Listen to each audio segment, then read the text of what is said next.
2 கொம்பு அதெல்லாம் சும்மா. அவன் ரொம்ப அழகாக இருப்பான், ஏமாற்றுவான். லூசிஃபர் அழகு, ஓகேவா? அதனால் இயேசு ஒரு இடத்துல இருக்கிறாருன்னா அதுக்கு நிறைய விஷயங்கள் இருக்குது.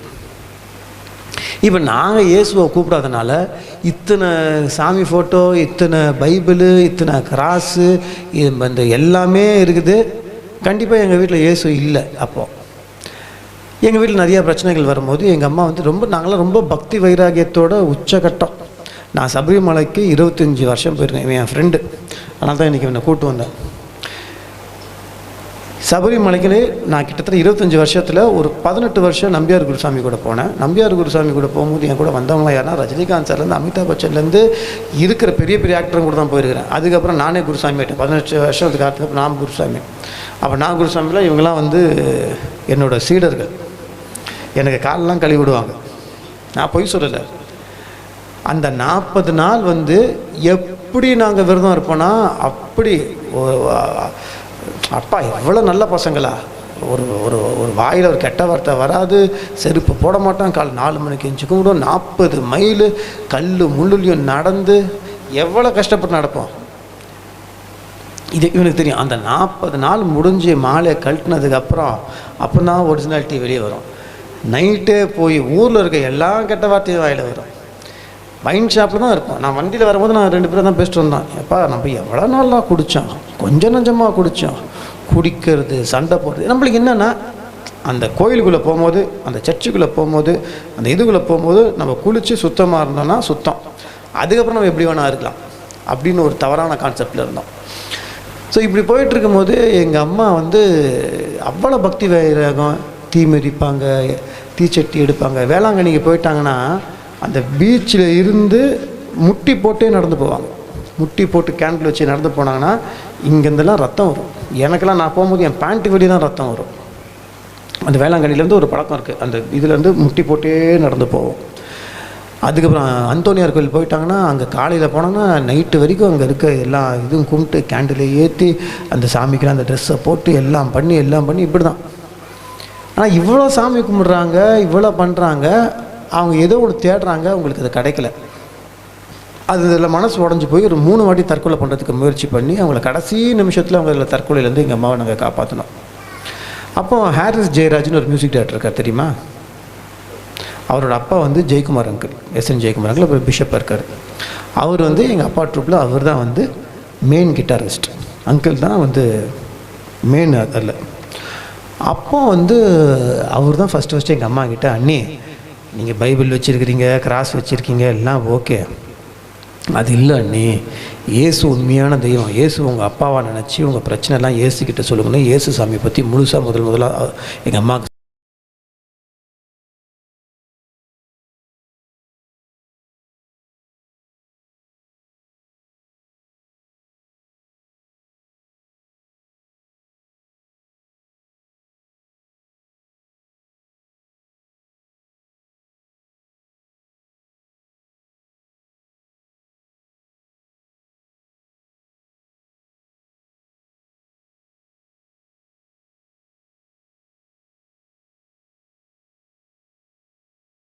சீர்நெறி அரங்கத்தில் போயிட்டு அவங்க எல்லார் பக்கத்துலேயும் வந்து எல்லாம் உட்காந்துருக்காங்க.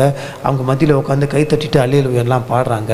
அதனால் அவங்கள வந்து பைபிள் படிக்கக்கூடாதுன்னு எங்கள் அப்பா வந்து எனக்கு வந்து கீ கொடுப்பார். கீ கொடுத்தோன்னே நேராக போய் எங்கள் அம்மா கிட்டே வந்து நான் சண்டை போடுவேன். இந்த பாருங்கள், இந்த பைபிள் படிக்கிற வெள்ளம் வச்சுக்காதீங்க அப்படின்னு சொல்லி பைபிளை தூக்கி பரண மேலே போட்டேன். அப்போ எங்கள் அம்மா சொன்னாங்க, நீயும் ஒரு நாள் பைபிள் படிப்படா, இயேசு தான் உண்மையான சாமின்னு தெரிஞ்சுப்படான்னு. நான் சொன்னேன், நான் படிச்சுட்டு இருக்கிறதே டான் பாஸ்கோ எக்மோர் டான் பாஸ்கோவில் நான் ஸ்டூடெண்ட்டு.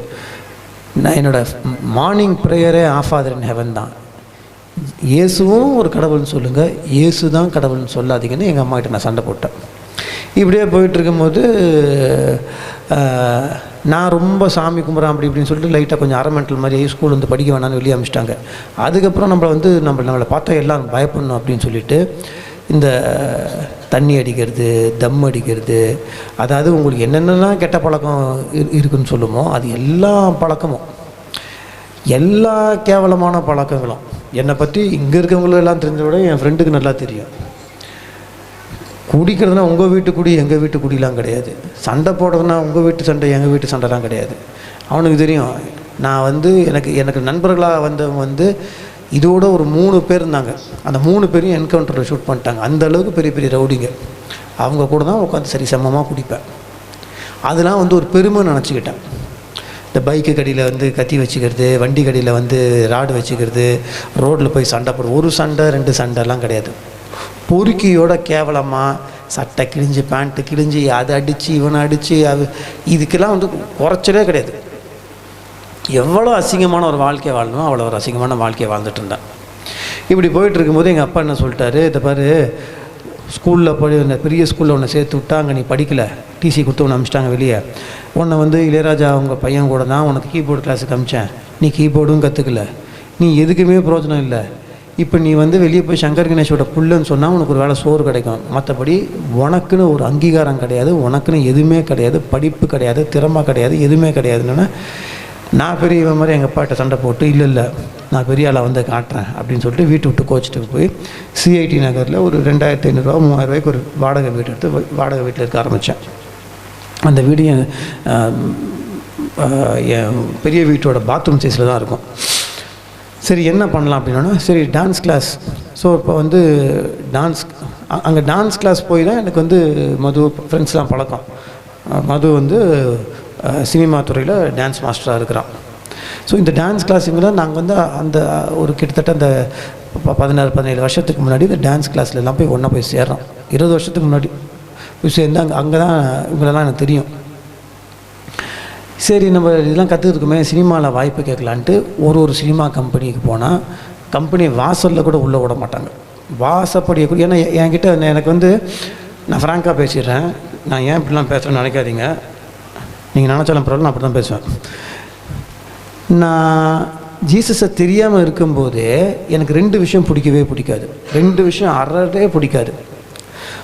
ஒன்று, நான் இன்னாரோட பையன் இன்னாரோட பேரன் யார்கிட்டையும் சொல்லி வேலை நான் கேட்க மாட்டேன், அது எனக்கு பிடிக்காது. 2வது, மேல் ஜாதி கீழ் ஜாதின்னு பேசினா எனக்கு பிடிக்கவே பிடிக்காது. அதனால் நான் போயிட்டு கம்பெனி வாசலில் போனால் இன்னாரோட பையன் சொல்ல மாட்டாங்க, உள்ளவே விட மாட்டாங்க. சரி சீரியல் ட்ரை பண்ணலாம் அப்படின்னு சீரியல் கம்பெனிக்கு போனால், சீரியல் கம்பெனியில் சில கம்பெனியில் உள்ளே கொண்டு வந்து உட்கார வச்சுட்டு கலாய்ப்பாங்க. ஓ மூஞ்சை நீ கண்ணாரில் பார்த்துக்கிறியா, உனக்கு என்ன தெரியும், நீ நடிக்க வந்திருக்க. இப்போ நடிக்கிற ஹீரோனா எப்படி தெரியுமா இருக்கணும்? ஆமாம், அட்லீஸ்ட் ஒரு வந்து ஒரு ஒரு 5'8" ஹைட்டாக தான் இருக்கணும், கொஞ்சம் கலர் இருக்கணும், கொஞ்சம் உடம்பு இருக்கணும். நீ பார்க்கறதுக்கு கேவலமாக கப்பு கலீஜாக இருக்கிற, உன்னெல்லாம் வச்சு எப்படி நாங்கள் சீரியல் ஹீரோவாக போட முடியும்னு சொல்லி ரொம்ப, அதாவது என்னை போக சொல்லிட்டு திட்டினாலும் பரவாயில்ல, என் கண்ணு முன்னாடி என்னை கலாய்ப்பாங்க. சரி என்ன பண்ணுறதுன்னு தெரியல. சரி ஒரு காலகட்டத்தில் என்ன ஆகிடுச்சுன்னா, எனக்கு எங்கே போய் என்ன சான்ஸ் கேட்குறதுன்னு தெரியல. இன்னும் சில கம்பெனிக்கு போவேன், அங்கே பார்த்தீங்கன்னா அந்த கம்பெனியில் போனோடனே தோல் மேலே கை போட்டுருவாங்க. தோல் மேலே கை போட்டு என்ன அப்புறம் அப்படின்னா அந்த சரிசமமாக நம்ம தோலில் கை போடுறாங்கன்னு நினைப்போம். இல்லை, தோடு அப்படி தேடுவாங்க. தேடும் போது இங்கே நூல் தெரியுதான்னு பார்ப்பாங்க. நூல் தெரியலன்னா நான் அவங்க ஆள் கிடையாது, ஓகேவா? அப்போ கேட்பாங்க, நீ அவாள் இல்லையா? நான் அவாள் இல்லை, வவாலும் இல்லை, நான் மனுஷன். நம்மளுக்கு இது எனக்கு என்ன பண்ணுறதுனே புரியாது. சரி நம்மளுக்கு பர்சனாலிட்டியில் வந்து ஏதாவது கொஞ்சம் ஹைட்டாக இருந்து கலராக இருந்து, ஏன்னா நான் அடிக்கடி சொல்கிறது ஒன்று தான், நான் இது வரைக்கும் சீரியல் நடிச்சிருக்கேன், சினிமாலாம் பார்த்துருக்கேன். ஒரு ஒரு நம்மளுக்கு அதுவும் கிடையாது. அப்புறம் என்ன பண்ணேன், இந்த சீரியலெல்லாம் வந்து ஜூனியர் ஆர்டிஸ்ட் அப்படின்ற மாதிரி ஒரு இருக்கும். என்னென்னா போனால் 100 ரூபா 150 ரூபா கொடுப்பாங்க. இந்த ஹீரோவுக்கு பக்கத்தில், இந்த வில்லனுக்கு பக்கத்தில், அப்படிலாம் வந்து ஜால்ரா மாதிரி பக்கத்தில் நிற்கணும். அந்த சான்ஸ் தான் கிடச்சிது. அது சரி, அது நடிப்போம். ஏன்னா வீட்டு விட்டு வெளியே வந்துட்டோம். ஒரு சாண்ட்ரோ கார் வச்சுருந்தேன். அந்த காருக்கு பெட்ரோல் ஊற்ற காசு கிடையாது. மாதமானால் அந்த வண்டிக்கு 2500 ரூபா வந்து நான் டியூ கட்டணும். 2500 ரூபா டியூ கட்ட காசுல அந்த வண்டியை சிஐடி நகரில் பக்கத்தில் ஒரு லாரி ஸ்டாண்ட் இருக்கும், அந்த லாரிக்கு பின்னாடி ஒழிச்சு வச்சுருவேன். ஏன்னா வந்து அப்போலாம் வண்டி டியூ கட்டலாம், வண்டி சீஸ் பண்ணிட்டு போயிடுவானுங்க. இப்படி போயிட்டுருக்கு. எங்கள் அம்மா என்ன பண்ணிட்டாங்க, என் பையன் வந்து இவ்வளோ தனியாக கஷ்டப்பட்டுருக்கிறான், நான் என் பையன் கூட தான் இருப்பேன்னு எங்கள் அம்மா என் கூட வந்துட்டாங்க. எனக்கே சாப்பாடு கஷ்டம், எனக்கு சுத்தமாக வந்து கையில் காசு கிடையாது. அப்போ வந்து எனக்கு வந்து அப்போ அதிகபட்சமாக நண்பர்கள் அப்படின்னு பார்த்தீங்கன்னா என் கூட வந்து ஜாஸ்தி இருந்தது மது மட்டும்தான் இருந்தான். நாங்கள் 2 பேர் தான் கொஞ்சம் பேசுவோம் பண்ணுவோம். அப்போ எங்கள் அம்மா சர்ச்சுக்கு கூப்பிடுவாங்க. சர்ச்சுக்கு கூப்பிட்டா கூட சர்ச்சுக்கெலாம் போக மாட்டேன். நான் பாட்டு வெளியே சுற்றிட்டு இருப்பேன். எங்கள் அம்மா சொல்லுவாங்க, இங்கே வாடா அங்கே வாடா, இது கேள்றா அது கேள்றா, வாங்கி எதுவும் கேட்க மாட்டேன். இப்படியே குடிச்சிட்டு இருக்கும்போது சரி பேசாமல் தற்கொலை பண்ணி செத்து போயிடலாம், கொஞ்ச நாளுக்கு அப்புறம் செத்துடலாம், நம்மளுக்கு வந்து கொஞ்ச நாள் இருக்கிற வரைக்கும் இருக்கட்டும் அப்படின்னு எங்கள் அம்மா வந்துட்டாங்க. சுத்தமாக கையில் காசு கிடையாது. ஞாயிற்றுக்கிழமை ஆனால் அங்கே வீடு வந்து சொந்த வீடு, 2 டி நகர்லேயே 3 வீடு இருக்குது, 4 கார் இருக்குது. ஆனால் எதுலாம் வேணாம் தூக்கிட்டு நான் இங்கே வந்துட்டேன். எங்கள் அப்பா சொல்கிறாரு, நீ வந்து நீ மட்டும் கஷ்டப்படாமல் உங்கள் அம்மாவையும் கஷ்டப்படுத்திட்டு இருக்கிற, தயவுசெய்து வீட்டுக்கு வாங்க. நான் இந்த ப்ராடிகல் சன் கெட்டகுமாரன் மாதிரி வீட்டுக்கு வரமாட்டேன்ட்டு இப்படியே இருக்கிறேன். இப்படி இருக்கும்போது ஒரு நாள் என்னாச்சு, ஷூட்டிங்கில் இருக்கும்போது ஒரு கைப்பிரதி, ஒரு பேம்ப்ளெட் ஒருத்தங்க வந்து கொடுத்தாங்க. அந்த பேம்ப்ளெட்டில் தான் நம்ம இப்போ பாண்டி பஜார்லாம் நடந்து போனால் வந்து இந்த கடை திறந்தாலும் எது தந்தாலும் இந்த பிட் நோட்டீஸ் மாதிரி கொடுப்பாங்களே, அந்த மாதிரி கொடுத்தாங்கன்னு வாங்கி பார்க்கும்போது அதில் ஹோலி ஸ்பிரிட்டை பற்றி இருந்துச்சு. அப்போ கொடுக்கும்போது கூட சொன்னேன், பிரதர் ஹோலி ஸ்பிரிட்டுக்கு நம்மளுக்கு சம்மந்தம் கிடையாது, 8:30 மணிக்கு நம்ம சரக்கடிச்சிட்டு வேறு ஸ்பிரிட்டை பார்த்துட்டு படுத்துருவோம், எனக்கு எதுக்கு இது அப்படின்னா சும்மா கொடுத்தாருன்னா சும்மா லைட்டாக படிக்க ஆரம்பித்தேன். படிக்க ஆரம்பித்தோடனே படித்தோன்னே வெளிச்சம் வந்தது, புறா பறந்ததுலான்னு சொன்னேன்னா அது கதை விட்றன்னு அர்த்தம். புறாவும் பறகலை, ஒன்றும் பறகலை. சரி படித்தோன்னே சில விஷயங்கள் எனக்கு பிடிச்சோன்னு எங்கள் அம்மாகிட்ட சொன்னேன். எனக்கு வீட்டில் நம்ம பெரிய வீட்டில் நான் ஸ்கூல் படிக்கும்போது, இந்த 3ஆவது படிக்கும்போது என் ஸ்கூலில் ஃப்ரீ பைபிள் கொடுப்பாங்க. அப்போ 5ஆவது படிக்கும்போது இந்த குட் நியூஸ் பைபிள், பெரிய பைபிள் கொடுத்துருந்தாங்க. 5ஆவது படிக்கும்போது கொடுத்தாங்க. அந்த பைபிள் பரண மேலே இருக்குது, அது எடுத்துகிட்டு வாங்க. அதாவது நான் குழந்தையாக இருக்கும்போது கொடுத்த பைபிளை எருமாடு வயசானதுக்கப்புறம் எடுத்துகிட்டு வரேன். அது எடுத்துகிட்டு வந்து தூசு தட்டி, குட் நியூஸ் பைபிள் வந்து ஸ்டோரி புக் மாதிரி இருக்கும், ஈஸியாக படிக்கலாம். எனக்கு தமிழ் வரிசையை படிக்க வராது. நம்மளுக்கு வந்து ஒரே தமிழ் வந்து நம்ம நார்த் மெட்ராஸ் தமிழ் தான் வரும், வேறு எதுவும் வராது. சரி இங்கிலீஷ் பைபிளை படிக்கும்போது அகெயின் நான் சொல்கிறேன், இதுவும் ஜாதி மதத்தை பற்றி பேசலை, ஓகேவா? ஒவ்வொரு சாமிக்கும் ஒவ்வொரு கோயிலுக்கும் ஒரு ஐதீகம் இருக்குது. இப்போ நாங்கள்லாம் வந்து ஒரு கோயிலுக்கு அங்கே கேரளாவுக்கு போகிறோன்னா அதை வந்து அந்த சாமி வந்து கோச்சிக்கிட்டு மலை மேலே போச்சு, அங்கே அப்படி இருந்துச்சு. அதனால் அந்த சாமிக்கு அங்கே ஒரு கோயில். இந்த சாமி அசுரனை வதம் பண்ணுச்சு, அந்த சாமிக்கு அப்படி ஒரு கோயில். இவங்க வேளாங்கண்ணிக்கு போனீங்கன்னா அந்த போர்ச்சுகீஸ்காரங்க கடலில் காணாமல் போயிட்டாங்க. அப்போ மாதா வந்து ஒரு வெளிச்சமாக வந்து லைட் ஹவுஸ் மாதிரி ஒரு வெளிச்சத்தை காமிச்சிது. அந்த வெளிச்சத்தை பார்த்தா அவங்க வந்து அந்த கரைக்கு ஒதுங்கினாங்க. அதனால் அங்கே ஒரு சர்ச்சு கட்டினாங்க. அதுதான் வந்து வேளாங்கண்ணி சர்ச்சுக்கு ஒரு கோயில் இருக்கிறதுக்கு ஒரு அடையாளம், ஒரு கதை. இப்படி ஒன்று இருக்குது. ஆனால் இதில் எல்லாமே பார்க்காம ஒரு கதையை மட்டும், கதை இல்லை, ஒரு நிஜத்தை மட்டும் நான் பைபிளில் பார்க்குறேன். அந்த நிஜம் என் மனசை தொட ஆரம்பிச்சிருச்சு. என்னன்னா, சாமினா என்ன? சாமினா என்னை பொறுத்த வரைக்கும் ஒரு அட்லீஸ்ட் ஒரு 4-5 கையாவது எக்ஸ்ட்ரா இருக்கணும். மனுஷனா நம்மளுக்கும் அவங்களுக்கு ஒரு வித்தியாசம் இருக்கும். சாமினா வந்து கால் வரைக்கும் தங்கம், கோல்டு, வைரம், வைடூரியம் இதெல்லாம் இருக்கணும். இதெல்லாமே இருக்கணும். சாமியை வந்து யாரும் வந்து நம்ம வந்து கிண்டலோ தொட்டுக்கிட்டுலாம் பேசிட முடியாது. அந்த சாமி பக்கத்தில் போய் அந்த சாமி அப்படி தொட்டோன்னு வச்சுக்கோங்களேன், அந்த சாமியை வந்து அப்படி கை நீட்டி பேசினாலும் அந்த சாமி வந்து கண்ணை குத்திடும், இல்லை கையை உடச்சிடும், நம்மளை தும்சம் பண்ணிடும். இதுதான் சாமி. சாமின்னா கெத்து. இப்படி தான் நான் வளர்ந்துருக்குறது. பைபிளில் இன்னொரு சாமியை பார்க்குறேன். அந்த சாமி என்னடான்னு பார்த்தா கந்தல் துணி போட்டிருக்குது. அந்த சாமி என்ன பண்ணுது, ஜாதி மதம் பார்க்க மாட்டேங்குது. இப்போ யூஸ்வலாகவே பெண்களை வந்து ஒதுக்கி வைப்பாங்க, பெண்களை யாருமே மதிக்க மாட்டாங்க. சும்மா நம்ம சொல்லிக்கிறோம். இப்போ வந்து ஓகே, இப்போ வந்து ஒரு 50% ஓகே. பெண்கள் வந்து எப்படின்னா, அவங்களுக்கு சமைக்கிறதுக்கு பெண்கள் வந்து தான் சரிசமாக வீட்டில் உட்காந்துடக்கூடாது. இதில் கொஞ்சம் ஆப்ஷன்ஸ் இருக்குது. எல்லா பெண்களும் அப்படி இல்லை. சில பெண்கள் வந்து புருஷனை மார்மலே உதைப்பாங்க, அது வேறு. முக்கால்வாசி இடத்துல அவங்களுக்கு மதிப்பு கிடையாது. இப்போ பெண்களுக்கு ஒரு 3 நாள் வந்து ஒரு தீட்டுன்னு வந்துச்சுன்னு வச்சுக்கோங்களேன், அது வந்து அவங்களோட பயாலஜிக்கல் உடம்புல இருக்கிற ஒரு இது. அந்த 3 நாளைக்கு அவங்க நம்ம வீட்டுக்குள்ளே ஒதுங்கி இருக்கணும், வீட்டுக்குள்ளே வரக்கூடாது, அவங்க அதை தொடக்கூடாது, இதை தொடக்கூடாது. இது ஹிந்து, கிறிஸ்டின், முஸ்லீம் மட்டும் கிடையாது, இது பழைய ஏற்பாட்லேயே இருக்குது. பழைய ஏற்பாட்லேயே ஒரு பெண் இந்த மாதிரி தீட்டாக இருந்துச்சுன்னா அந்த பெண்ணு வெளியே வந்ததுன்னா அந்த பெண்ணை கல்லடிச்சே கொள்ளலான்னு இருக்குது, ஓகேவா? இப்படி பெண்களை வந்து அடிமை மாதிரி வச்சுட்டு இருக்க டைமில் ஒருத்தர் வந்து அந்த பெண்களுக்காக நிற்கிறாரு. ஒரு தீட்டுப்பட்ட ஸ்திரீ, அந்த ஸ்திரீ வந்து மோசே காலத்தில் வெளியவே வரக்கூடாது. ஆனால் அந்த வந்து இயேசுவோட வஸ்திரத்தை தொட்ட உடனே 12 வருஷமாக தீட்டு இருந்த ஸ்திரீ குணமாயிடுது. நீ எப்படி என்னை தொடலாம், நான் போய் குளிக்கணும்னு அவர் சொல்லலை. நீ குணமாயிட்டன்றாரு. பெண்களுக்காக நிற்கிறாரு.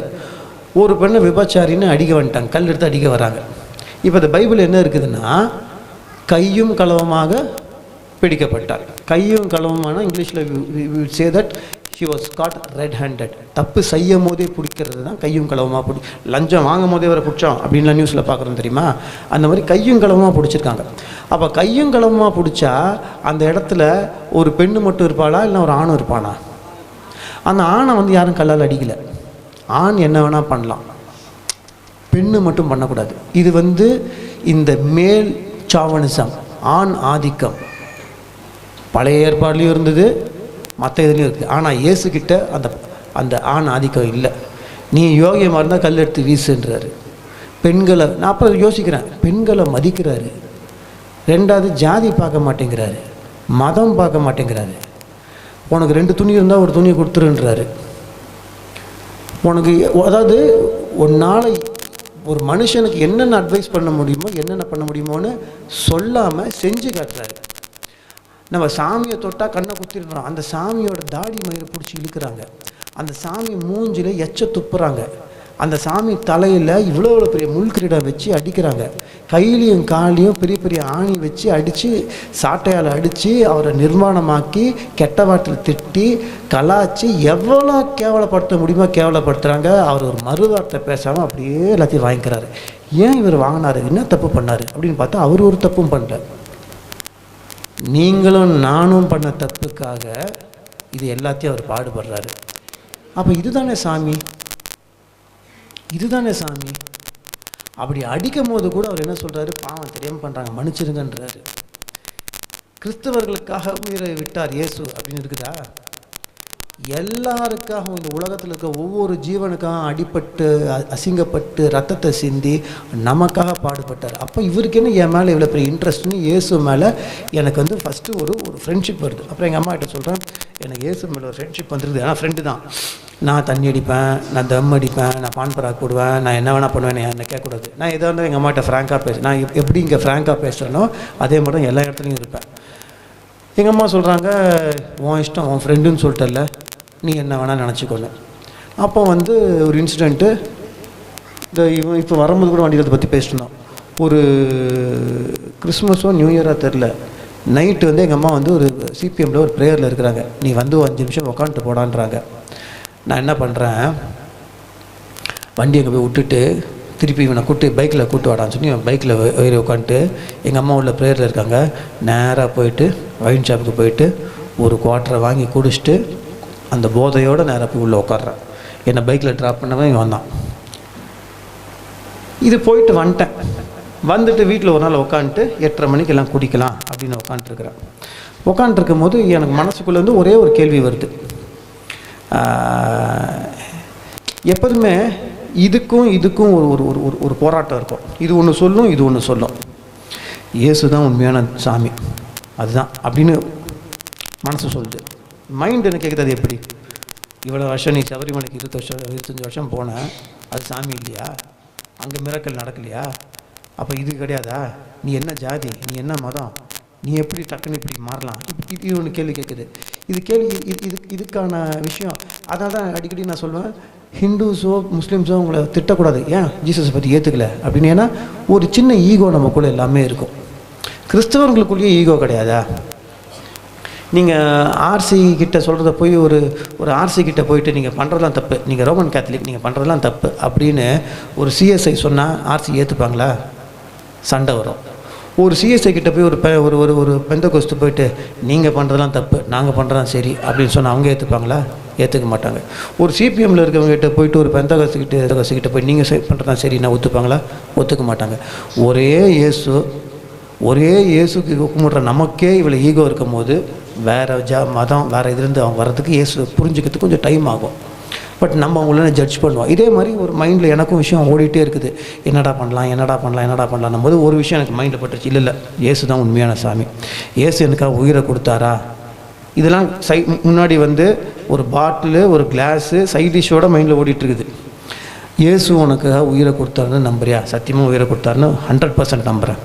சரி, உயிரை கொடுத்த இயேசுக்காக நம்ம என்ன திருப்பி கொடுக்கலாம்? என்ன கொடுக்கலாம்? சரி, நம்ம காணிக்கை பாக்ஸில் காசு போட்டுடலாம். அப்போ எனக்கே கேள்வி வருது, உலகத்தில் இருக்க பணம் எல்லாம் வருது, அவர் போட்ட பிச்சை தான் நமக்கு. இயேசுக்கு பணம் வேண்டாம். இயேசு பேரை சொல்லி வேணால் மற்றவங்க பணம் வாங்குவாங்களே தவிர இயேசுக்கு பணம் வேண்டாம். அப்போ இயேசுக்கு பணம் கொடுக்கக்கூடாது. வேற என்ன கொடுக்கலாம்? மொட்டை அடிச்சிக்கலாமா? ஏன் முடிய வச்சு அவர் டோப்பாவா செஞ்சுக்க போகிறாரு? சரி, எதுக்கு? அப்போ இயேசுக்கு என்ன உயிரை கொடுக்கலாம்? உயிரெல்லாம் நம்ம கொடுக்க மாட்டோம். சரி, என்ன தான் பண்ணலாம்? அப்போ எனக்கு கண்ட டக்குன்னு அந்த குவார்டர் பாட்டில் தான் பட்டுச்சு. உயிர் கொடுத்த இயேசுக்கு கேவலம் இந்த குடி பழக்கத்தை, இந்த சிகரெட்டை, இந்த பான்பராக தொடாமல் இருந்தால் என்ன அப்படின்னு ஜன்னல் வழியே தூக்கி வெளியே போட்டேன். 2004, இப்போ 2024. இதில் நான் பொய் சொல்கிறேன்னா இல்லையான்றது இவனுக்கே தெரியும். இல்லை இவனை கேவலம் வெளியே வந்து கேட்பான், என்னடா பொய் சொல்கிற அப்படின்னு. இவனுக்கே தெரியும். இன்றைக்கி வரைக்கும் அது கையில் தொடவே இல்லை. அப்படியே கொஞ்சம் கொஞ்சமாக ஊழியெல்லாம் பண்ணலான்னு ஆரம்பிக்கிறோம். நான் அப்படியே என் ஃப்ரெண்டு கூட போகிறேன், பேடு வாசிக்கிறேன். அதுக்கப்புறம் காணான் ஊழியம் அவங்க கூட மனோஜ் அவர்கிட்ட போயிட்டு எங்கள் ரோட்லலாம் எங்கெங்கே சின்ன சின்ன சர்ச்சு எங்கெங்கே இருந்தாலும் அங்கே போயிட்டு ரோட்டில் ட்ராமா போடுறது இது எல்லாமே பண்ணுறேன். அப்போ வந்து சரி டான்ஸ் கிளாஸ் பசங்களாம் இருக்காங்களேன்னு சொல்லிட்டு அப்போ மது ஒரு 4-5 பசங்களை கூப்பிட்டு, வாங்க நம்ம ஜீசஸ் கார் டான்ஸ் ஆடலாம், இது வரைக்கும் சினிமா பாட்டுக்கு ஆடிருக்கோம், ஆடலாம் அப்படின்ட்டு அப்போ ஆரம்பித்தது. மதுவெல்லாம் கூப்பிட்டு எல்லாத்தையும் டான்ஸ் ஆட வைப்போம்.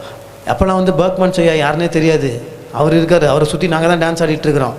ஐயா கொஞ்சம் தள்ளி நில்லுங்க, இப்படி இல்லைங்க, இப்படி ஆடுங்க, இப்படி நில்லுங்க, இப்படி நடந்து வாங்க, இப்படி பாடுங்க, இப்படி. அந்த ஃபஸ்ட்டு அவர் வீடியோஸ்லாம் வந்து நீங்கள் பார்த்தீங்கன்னா ஒரு 20 வருஷத்துக்கு முன்னாடி வந்த வீடியோஸ்லாம், அவர் எடுத்த வீடியோஸ்லாம் நாங்கள் தான், இவங்க தான் டான்ஸ் மாஸ்டர், நாங்கள் தான் பண்ணது. எங்களுக்கு தெரியவே தெரியாது.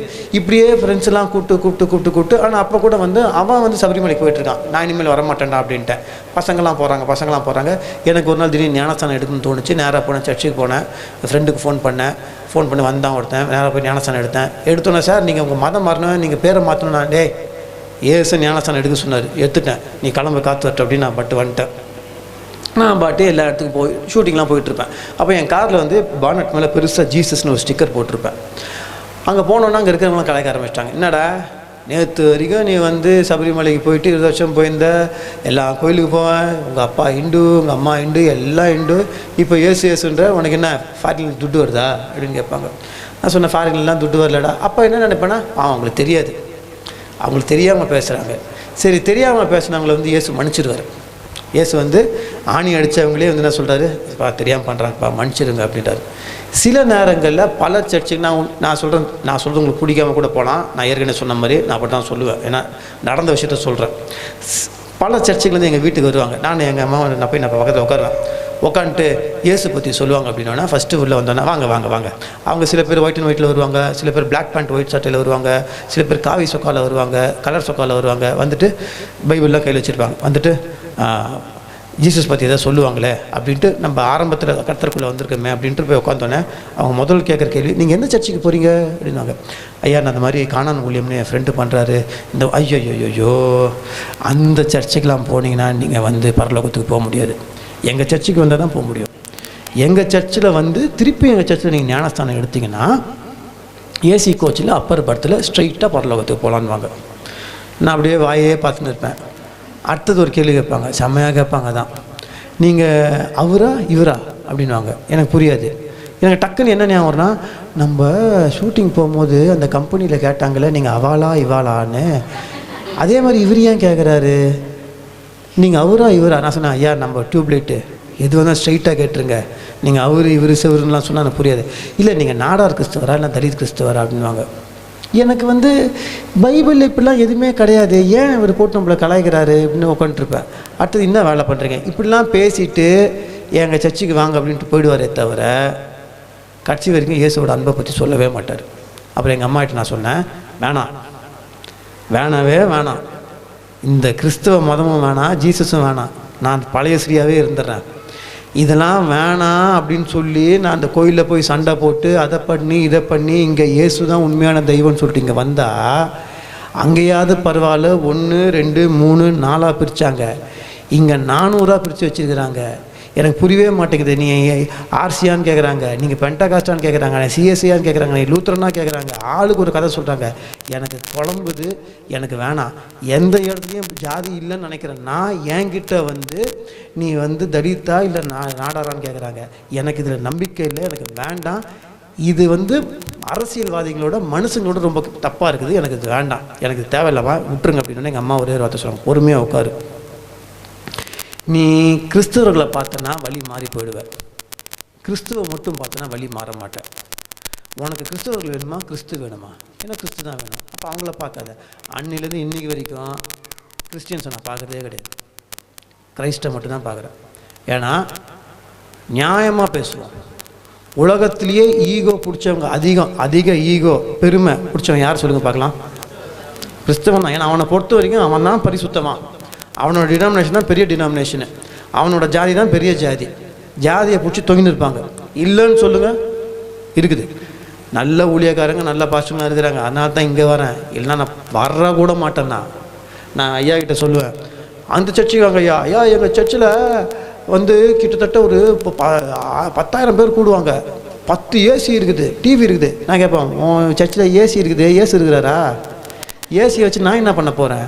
நாங்கள் போன வாரம்லாம் போன இடத்துல நிற்க முடியல. இதை கேளுங்க, அது வெறும் தகர ஷீட்டு தான், ஊற்றுது.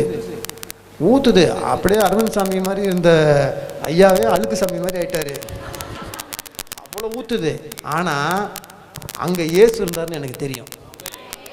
அதுதான் நான் என் ஃப்ரெண்டு கிட்ட கூட சொன்னேன், டே வாடா, நம்ம இனிமேல் நம்ம வந்து இந்த பெரிய சர்ச்செலாம் போகக்கூடாதுடா, தூரமாக இருந்தாலும் பரவாயில்ல, குட்டி இடத்துக்கு போவோம், பெரிய இடத்துக்கு போகணுன்னு வச்சுக்கோயேன்.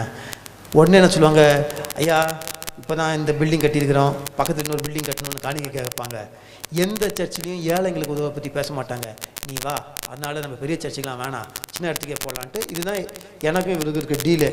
ஏதாவது பெரிய சர்ச்சுன்னு சொன்னால் ஐயா நான் வரல அப்படின்ட்டுருவேன். நீங்கள் எனக்கு சின்ன சர்ச்சாக சொல்லுங்கள், அது தூரமாக இருந்தாலும் பரவாயில்ல. ஏன்னா எனக்கெல்லாம் இலவசமாக இயேசு கொடுத்தாரு. என் சாட்சியை நான் விற்க வரல, நான் விற்கிறதுக்காக வரல.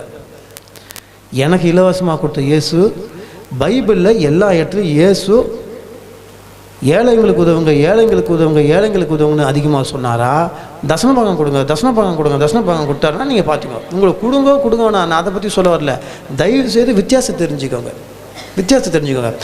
நான் பசியாக இருந்தேன், எனக்கு ஆகாரம் கொடுத்தீங்க. நான் தாகமாக இருந்தேன், எனக்கு தண்ணி கொடுத்தீங்க. நான் ஜெயிலில் இருந்தேன், நீங்கள் வந்து என்னை விசாரிச்சிங்க.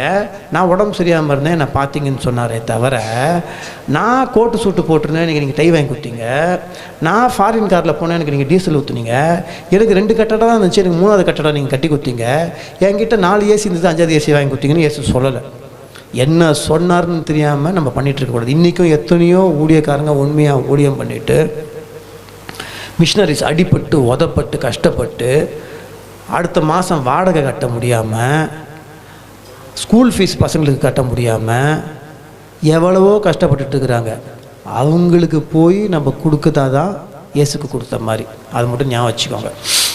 ஸோ இப்படி போயிட்டுருக்கனால நான் அந்த இதில் பண்ணோன்னு நான் சொல்லிட்டேன், சரி ஓகே இயேசுக்காக நம்ம வாழணும். கொஞ்சம் கொஞ்சமாக எந்தெந்த கம்பெனிலே மூஞ்ச பார்த்தியாடா, நீலாம் நடிகை வந்தியாடான்னு கேட்ட கம்பெனிலெலாம் கூப்பிட்டு என்னோடய சம்பளம் அப்படியே 50 ரூபாலேருந்து 500 மாறுது, 500லேருந்து 5000 மாறுது, 5000லேருந்து 20000, அப்படியே ஒரு நாளைக்கு 25,000 சம்பளம் கொடுத்து சன் டிவி, ஜீ தமிழ், தமிழ்நாடு ஸ்டேட் அவார்டு, இது எல்லாத்துலேயும் சிறந்த நடிகன், எது இந்த கப்பு பிடிச்ச மூஞ்சி தான் சிறந்த நடிகன் அப்படின்னு எனக்கு அவார்டு கொடுக்குறாங்க. அந்த அவார்டு வாங்கினதுக்கு காரணம் என்னோடய திறமையோ என்னோடய அழகோ என்னோட இவரை தெரியும் அவரை தெரியும் கிடையாது. இயேசு போட்ட கிருபைன்னு சொல்லிட்டு ரொம்ப டீசெண்டாக சொல்ல மாட்டேன், இயேசு போட்ட பிச்சை. நான் வரும்போது கூட அந்த பிரதர்கிட்ட சொன்னேன், ஐயா செருப்பு, ஐயா சொன்னார் செருப்பு எப்படி வச்சிடாதீங்க, கலந்துரும், தள்ளி வைங்க அப்படின்னு. ஏன் அது ஏங்க தொடாதீங்க, என் செருப்பு தொடாதீங்க, ஏன் சொல்கிறேன்னா, நீங்கள்லாம் செருப்பை கழட்டி விற்க வேண்டிய இடத்துல கூட நிற்கிறதுக்கு எனக்கு தகுதி கிடையாது. அதான் நான் ஒவ்வொரு வாட்டி ஊழியம் பண்ணுறதுக்கோ சர்ச்சுக்கோ கர்த்தர் இயேசு பற்றி பேச வரும்போது, இங்கே உங்களுக்கு எனக்கு வந்து நீ உங்களோட தலையில் இருக்க கிரீடமாக நான் இங்கே வர விரும்பலை, எனக்கு வந்து போஸ்டர் அடிக்கணும்.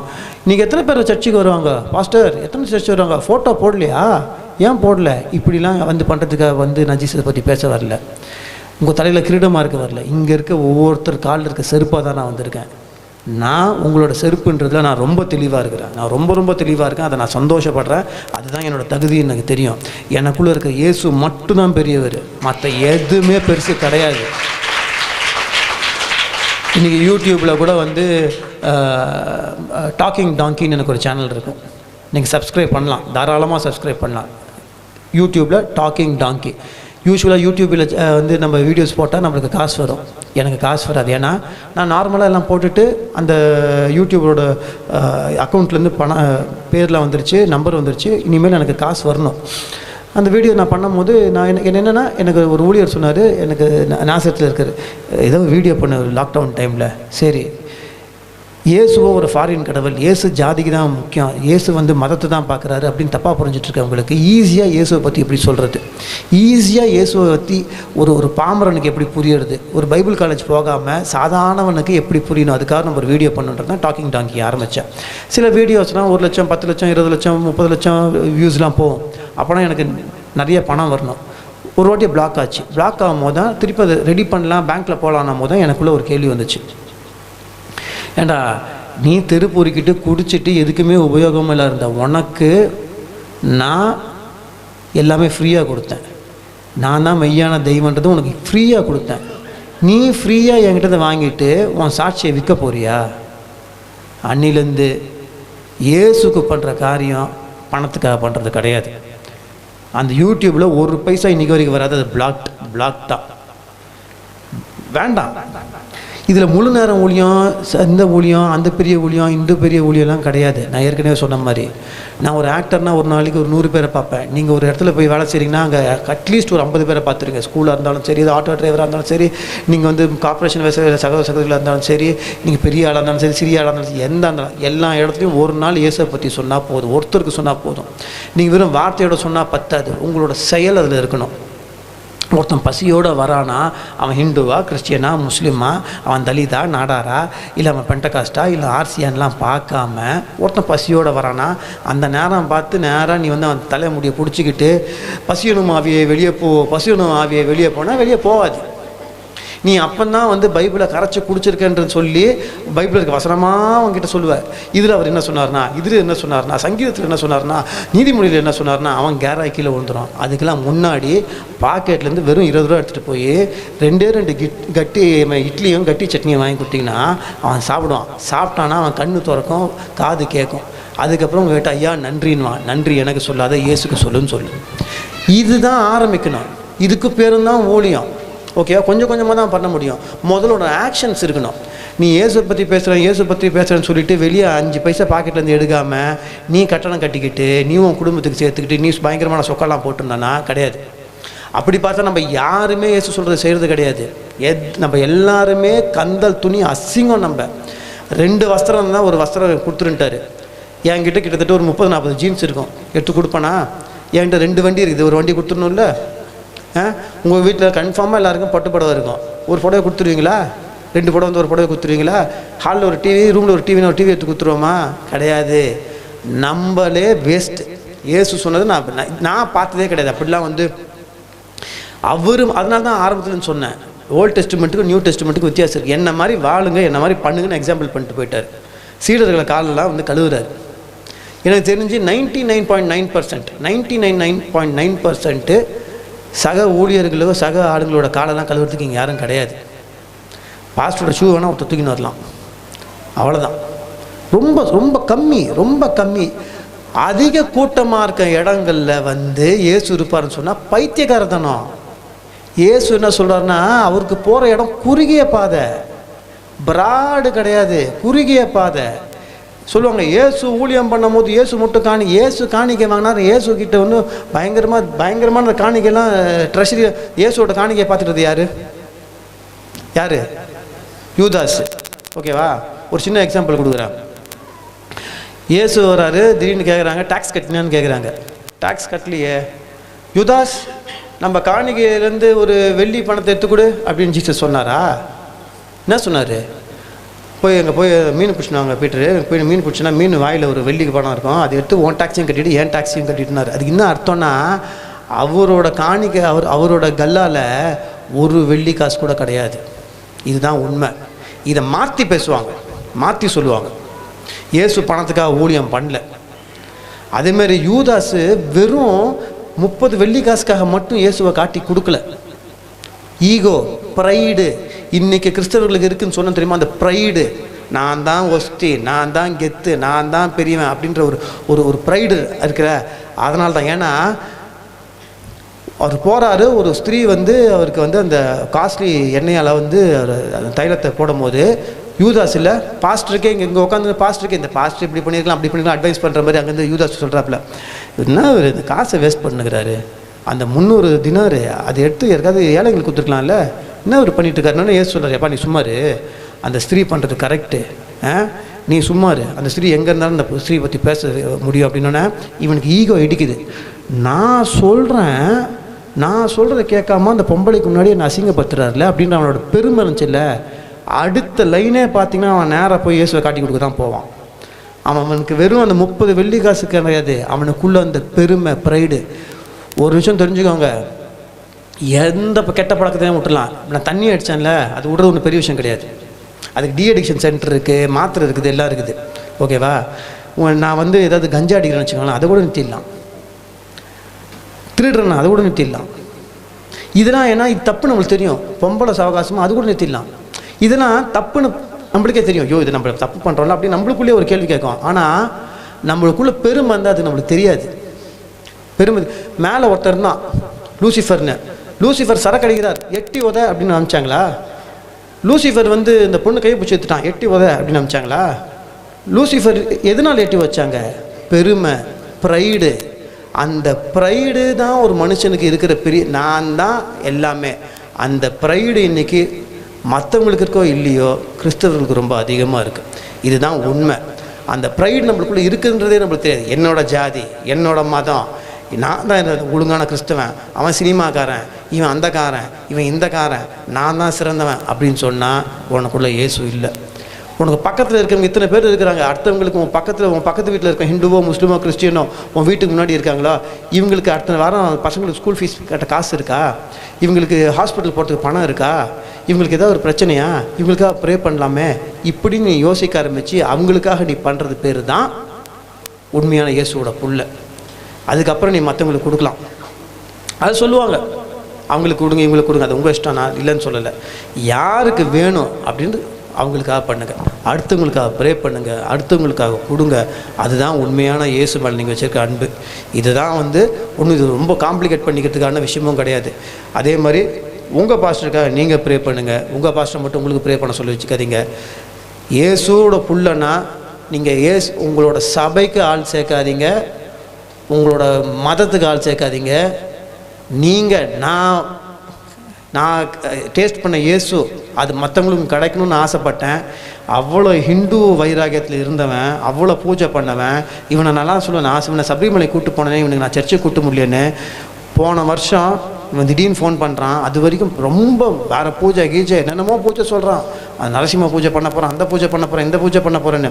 திடீர்னு ஒரு நாள் ஃபோன் பண்ணி கேட்குறான், இயேசுவை பற்றி நம்மளுக்கு சொல்ல அப்படின்றான்.